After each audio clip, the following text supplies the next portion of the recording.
Hello everyone. I'm delighted to address you all as the Imarc 2023 gets underway.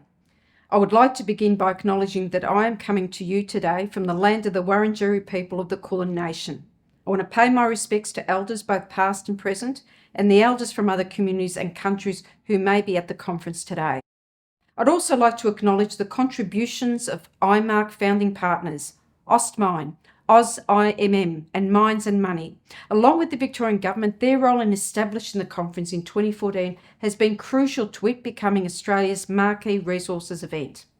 Imarc 2023 will be the biggest resources event ever held in the Asia-Pacific region. Beyond the deal making, it is a great place to have a global discussion about the role of the mining and resources sector working towards a strong and sustainable future. As a founding partner of Imarc, the Victorian Government has had a decade-long association with this event, from its starting place in Melbourne to Sydney, where it is being held this year. It's great that Imarc is leading conversations on key issues faced in the global resources sector today. Innovation and productivity improvements are central themes of this year's conference, as well as the transition to a zero-emissions future and how best to ensure the sector builds social licence. It's an exciting time for the resources sector here in Victoria. In the past few years, there's been a renaissance in gold mining and mineral exploration. And this new wave of exploration has expanded the mineral commodities that are being targeted. This is particularly true for critical minerals. Victoria is proud to be leading the nation in taking real climate action.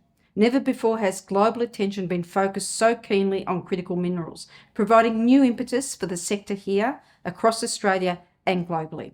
Businesses based in Victoria, large and small, are already helping deliver the resources needed to lower our emissions.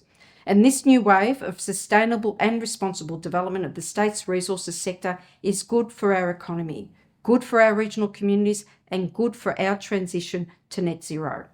We have world-class mineral sand deposits that contain demonstrated resources of titanium, zirconium, and rare earth elements. There are also other opportunities such as copper, antimony, high-purity alumina, and silica. These are significant deposits both nationally and globally.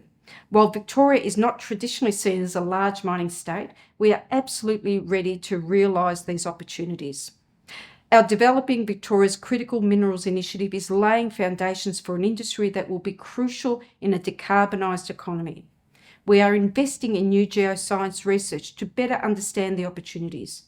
Building on our known deposits of critical minerals, the initiative also seeks to accelerate development, remove barriers to investment, and foster a responsible industry.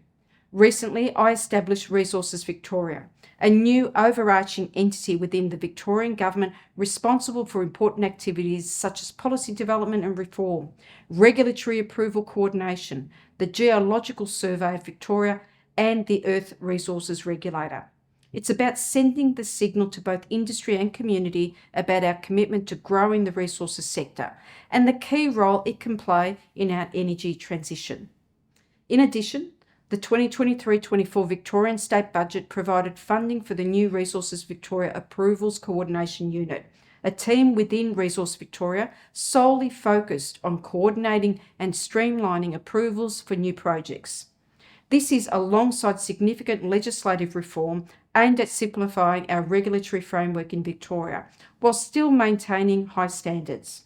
Victoria's relatively small size, population distribution and transport infrastructure offer ready access to goods and services and a skilled workforce. Our small landmass also means that mining operations are likely to be close to local communities. Successful projects will need to have the trust and support of their local communities through early, ongoing and authentic, meaningful engagement. The government is committed to streamlining approvals for new projects, but we need industry to work with us to build community confidence in the sector. Projects that are developed alongside and in partnership with local communities will encounter less opposition and therefore less barriers in the approvals process.